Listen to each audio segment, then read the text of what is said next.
የኤርትራና የኢትዮጵያ ውጥረት አሁንም ዓለም አቀፍ አጀንዳ ሆኖ እየተገላበጠ ይገኛል። መንግስታት በጋራም በተናጠልም መግለጫ እየሰጡ ሲሆን ሁሉም በጋራ እየተማጸኑም እየተረባረቡም የሚገኙት በኢትዮጵያና በኤርትራ መካከል ሌላ ዙር ጦርነት እንዳይመጣ ነው። ጦርነቱ ግን አይቀር የሚመስል እንቅስቃሴዎች እየታዩበት ቀጥለዋል።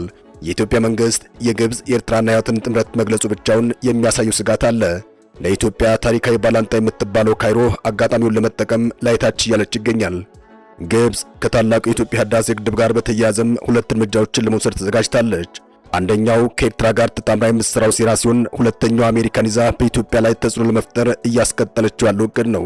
ከሁለቱ አንደኛውም ማለትም ከኤርትራ ጋር ያለውን ጥምረት እናያለን። መረጃዎች እንደሚያመላክቱት አስፈሪ የሆነ ጦር በኢትዮጵያ ድንበር እየተንቀሳቀሰ ይገኛል። አዳዲስ ጦር ሰፈሮች ለመገንባት ዝግጅቶች አሉ። አዲስ የኃይል አስተላለፍ ተፈጥሯል። ይህን ተከትሎም የበርካታ ሀገራት መንግስታት ስጋታቸውን እያስተጋቡ ይገኛል። ስጋቱ ከመገናኛ ብዙሃን ወደ መንግስታት ጭምር እየመጣ ነው ማለት ይቻላል። ቀደም ሲል መገናኛ ብዙሃን የጦርነት ስጋቱን ደግሞ ደጋግመው መዘገባቸው ይታወሳል። አሁን ደግሞ ሀገራት በጋራም በተናጠልም ባወጡት መግለጫቸው ስጋታቸውን ገልጸዋል። በአሁኑ ሰዓት ሁሉም ሀገራት በኢትዮጵያና በኤርትራ መካከል ያሰጋቸውን ሌላ ዙር ጦርነት እየተመላከቱት ይገኛል። አያይዘውም ሁለት ሰነዶችን ማስታረቂያ አድርገው እያቀረቡ ይገኛል። ሁለቱን የሩቅና የቅርብ ጊዜ የሰላም ሰነዶች የኢትዮጵያ መንግስት አለ ከሚለው ተቃራኒ የተባለ የጋራ ሰነድ ጋር አያይዘን እንቃኛለን። አብራችሁን ቆዩ።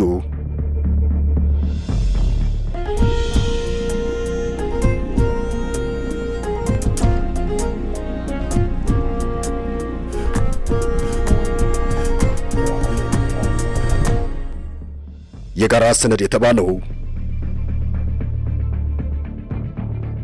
የኢትዮጵያ መንግስት የባህር በር ጥያቄ ማንሳቱን ተከትሎም በቀጠና ያለ ኃይል አስተላለፍ እየተቀያየረ ይገኛል። መንግስት ግብጽ፣ ኤርትራና ህወሓት አንድ ላይ በመሰለፍ የኢትዮጵያን ሰላም እያመሱ መሆናቸውን ይገልጻል። ኤርትራ የኢትዮጵያን ሰላም ለማመስ ተቃዋሚዎችን እየተጠቀመች ነው ሲል መንግስት ወቅሷል። የኤርትራ መንግስት በበኩሉ በተመሳሳይ የኢትዮጵያ መንግስት የኤርትራን ተቃዋሚዎች ከመጠቀም ባሻገር የኤርትራን ሉዓላዊነት አላከበረም የሚል ክስ ደጋግሞ ያሰማል። ከሁሉም በላይ አሳሳቢው ነገር በተጨባጭ የኢትዮጵያ መንግስት እየገለጸ ያለው የግብጽ የኤርትራና የህወሓት የጋራ ሰነድ የሚባለው ነው። የምስራቅ እዝ ዋና አዛዥ ሌተናል ጀነራል መሐመድ ተሰማ ከፍኖተ ሰላም ከጅጋ ከተማና ከጃቢ ጠህናን ወረዳዎች ጋር በፍኖተ ሰላም ከተማ በተወያዩበት ወቅት ግብጽ፣ ኤርትራና ህወሓት የጋራ ሰነድ አዘጋጅተው ኢትዮጵያን ለመውጋት መሰማራታቸውን ስምሪቱም መክሸፉን አብራርተዋል። ጀነራሉ ጽንፈኛ ሲሉ የጠሯቸውን ኃይሎችንም ከጋራ ሰነዱ ጋር አያይዘው ጠቅሰዋል። ይህም ውጥረቱን የሚጨምር እንጂ የሚቀንስ ሆኖ አልታይም። የበርካቶች ስጋቱን እየተገለጸ ያለው ውጥረቱ መጨረሻ ላይ በኢትዮጵያና በኤርትራ መካከል ጦርነት ይፈጠራል የሚል ሲሆን በዚህ ላይ የመንግስታቱም የጋራ ተማጽኖ አለ። ለመሆኑ የመንግስታቱ የጋራ ተማጽኖ ምንድን ነው? የኢትዮጵያና የኤርትራ ውጥረት ሁሉንም የዓለም ሀገራት እያሰጋ ይገኛል።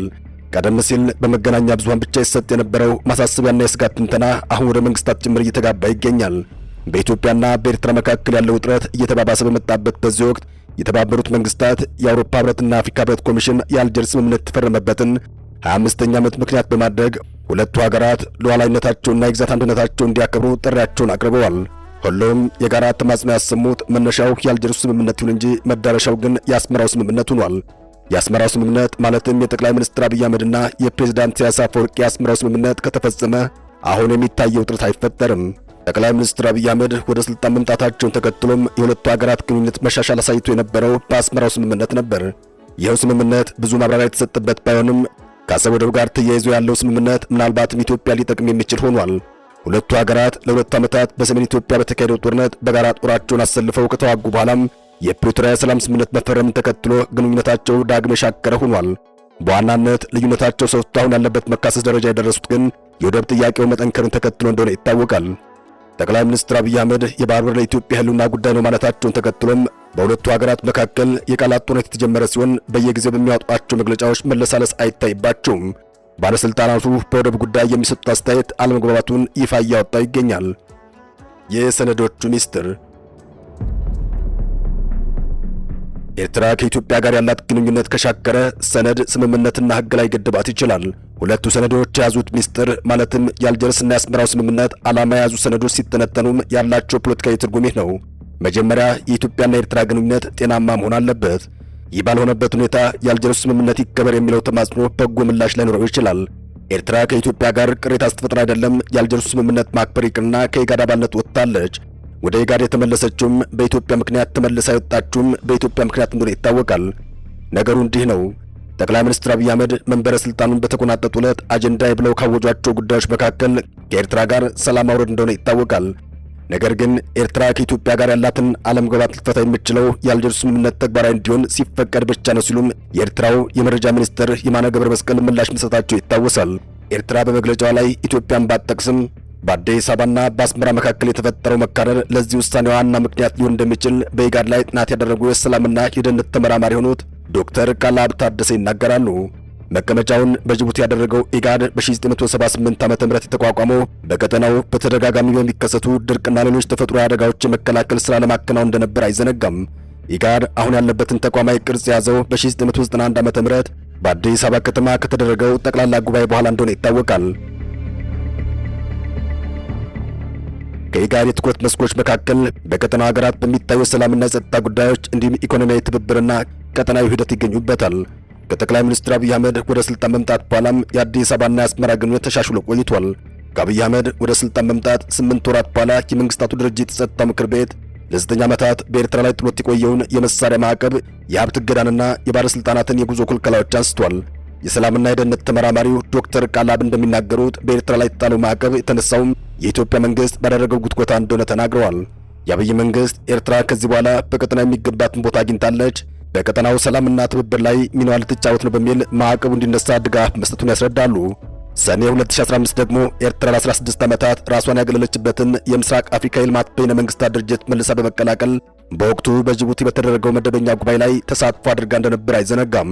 የአስመራ ውሳኔ ግን ከ2 ዓመት ከመንፈቅ በኋላ ሊጸና አልቻለም። አሁንም በድጋሜ ከአባልነት መልቀቋን አስታውቃለች። ኤርትራ ይህን ውሳኔዋን ይፋ ባደረገችበት መግለጫዋ ላይ ተቋሙ ከ1997 ዓ.ም ጀምሮ ኢላማ የተደረጉ አባል ሀገራት በተለይም ኤርትራ ላይ ለሚፈጸሙ እርምጃዎች መገልገያ በመሆን ጎጂ ሚና መጫወቱን በመጥቀስ ከሳለች። በተጨማሪም ከ20 ዓመታት ገደማ በፊት ከአባልነት የወጣችው በዚሁ አግባብነት የሌላቸው ድርጊቶች ምክንያት እንደሆነ ማስታውቃለች። በ2015 ዓ.ም ወደ አባልነቷ የተመለሰችው ተቋሙ የኤርትራን የሪፎርም ጥያቄ ይቀበላልና የቀደመ ታሪኩን ያቃናል በሚል ተስፋ እንደነበር በመግለጫው ላይ ሰፍሯል። በሚያሳዝን ሁኔታ ኢጋድ በሕግ ከጣለበት ግዴታ ማፈንገጥ ቀጥሏል። በዚህም ጠቃሚነቱንና ሕጋዊ መብቱን ሸርሽሯል ስትል ኤርትራ ከሳለች። ተቋሙ ለአባል ሀገራቱ ምንም ጉልህ ስትራቴጂካዊ ጠቀሜታ የሌለው እንዲሁም በቀጠናው መረጋጋት ለማምጣት ያልቻለ እንደሆነም በማንሳት ወቅሳለች። በእነዚህ ምክንያቶች የተነሳም ከአባልነት ለመውጣት እንደተገደደች ኤርትራ አስታውቃለች። የኤርትራን ውሳኔ ተከትሎም ኢጋድ ከሰዓታት በኋላ ባወጣው መግለጫው በውሳኔው ማዘኑን ገልጿል።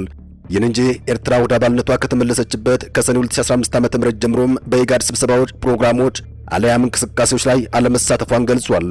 በእነዚህ ጊዜያት ውስጥም ጽሕፈት ቤቱ ራሱን ለገንቢ ግንኙነት ክፍትና ዝግጁ በማድረግ ትዕግስትና መልካም ፈቃደኝነት ሲያሳይ እንደነበር ገልጿል። አክሎም ኤርትራ ከአባልነት ለመውጣት የወሰነችው በተቋማዊ ወይም ፖሊሲ ሪፎርም ላይ ተጨባጭ የሆነ እቅድ ሰነድ ሳታቀርብ ወይም ግንኙነት ሳታደርግ እንደሆነ ጠቅሷል። በኢጋድ ላይ ጥናት ያደረጉት ዶክተር ቃላብ በኢጋድ የተነሳውን ሐሳብ ይጋሩታል። ኢጋድ ከአስመራ ፍላጎት አንጻር ምንም እንዳልሰራ መናገር የሚችለው የኤርትራ መንግስት መሆኑን የሚያነሱት ዶክተር ቃላብ በመግለጫው ላይ ይህን በተመለከተ በዝርዝር የተጠቀሰ ነገር አለመኖሩን ገልጸዋል። ይሁን እንጂ ኤርትራ ከመጀመሪያውም እንደ ቁም ነገር ቆጥራ ከልቧ ከኢጋድ ጋር ግንኙነት አላት ለማለት ይከብዳል። አንደኛ ኢጋድ በአስመራ ጽሕፈት ቤት የለውም። ኢጋድ በየአባል ሀገራቱ ሄድ ኦፊስ የሚባል ቢሮ አለው። ኤርትራ ከኢጋድ ጋር እንደዚህ አይነት ግንኙነት የላትም በማለት ይገልጻሉ። ኤርትራ በኢጋድ የነበራት ተሳትፎም የቀድሞውና ጠንካራ ያልነበረ መሆኑን ያክላሉ። ኤርትራ ያን ያክል ኢጋድ ላይ ከልቧ ገብታበት የኢጋድ ዓላማ እንደዚህ ነው፣ አብሬ በቀጠናው ልማት፣ ሰላምና ጸጥታ፣ የአየር ንብረት ለውጥ እንዲሁም ቀጠናዊ ውህደት ላይ ይሰራለሁ የሚል ስራ ሰርቶ አያውቁም በማለት የአስመራ ተሳትፎ መሰረት ያልያዘ እንደነበር ይገልጻሉ። ከዚያ ወዲህ በመነሳት የአሁኑ የኤርትራ ውሳኔ ኢጋድ ላይ ሲሪየስና ስትራቴጂክ ፍላጎት ኑሯት ያደረገችው አይደለም የሚል ምልከታ እንዳላቸውም የሰላምና የደህንነት ተመራማሪው አንስተዋል። የኢጋድና የኤርትራ ጉዳይ ሁሌም ከኢትዮጵያ ጋር የተገናኘ ነው የሚል አቋም ያላቸው ዶክተር ቃላብ የአሁኑ ውሳኔም ከአዲስ አበባ ጋር የተገናኘ እንደሚሆን ያነሳሉ። ኤርትራ በቀድሞ የኢትዮጵያ የውጭ ጉዳይ ሚኒስትር ወርቅነህ ገበየሁ ከሚመራው ኢጋድ የመውጣት ውሳኔዋን ይፋ ያደረገችው ከአዲስ አበባ ጋር የገባችበት ውጥረት ባየለበት በዚህ ወቅት ነው። ደም አፋሳሹን የትግራይ ጦርነት ካስቆመው የፕሪቶሪያ ስምምነት መፈረም ወዲህ የሻከረ የአዲስ አበባና የአስመራ ግንኙነት የጠቅላይ ሚኒስትር አብይ አህመድ መንግስት በቀይ ባህር ላይ የባህር በር የማግኘት ፍላጎቱን ከገለጸበት ከ2016 ዓ.ም ጀምሮ ውጥረት ውስጥ ነው። በአጠቃላይም የኢትዮጵያና የኤርትራ ውጥረት ምክንያቱ ይህ ነው። ኤርትራ ከኢትዮጵያ ጋር ያላት ግንኙነት ከተሻሻለ የቀጠናው ሰላም በእጅጉ ይሻሻላል። የሁለቱ ሀገራት ግንኙነት ሻከረ ማለት የቀጠናው ሰላም ጥሩ ስለማይሆን ጉዳዩ ሁለቱ ሀገራት ብቻ ሳይሆን ዓለም አቀፍ ይሆናል። የመንግስታቱ የጋራ ተማጽኖ የተሰማ ያለውም የኢትዮጵያና የኤርትራ ውጥረት የጋራ ስለሆነ ነው። በዚሁ በሁለቱ ሀገራት ግርግር መሃል ግብጽ ለማትረፍ እየሮጠች ስለሆነም ቀጣዩ ጊዜ ከዚህ በላይ አሳሳቢ እንደሆነ ይገለጻል። ካይሮ ከኤርትራና ከሌሎች አካላት ጋር በመቀናጀት ኢትዮጵያን ለመክበብ እንቅስቃሴዋን ቀጥላለች። ሰላም ለሀገራችን፣ ሰላም ለመላው ምስራቅ አፍሪካ ይሁን። አበቃን። ሰናይ ጊዜን ተመኘን።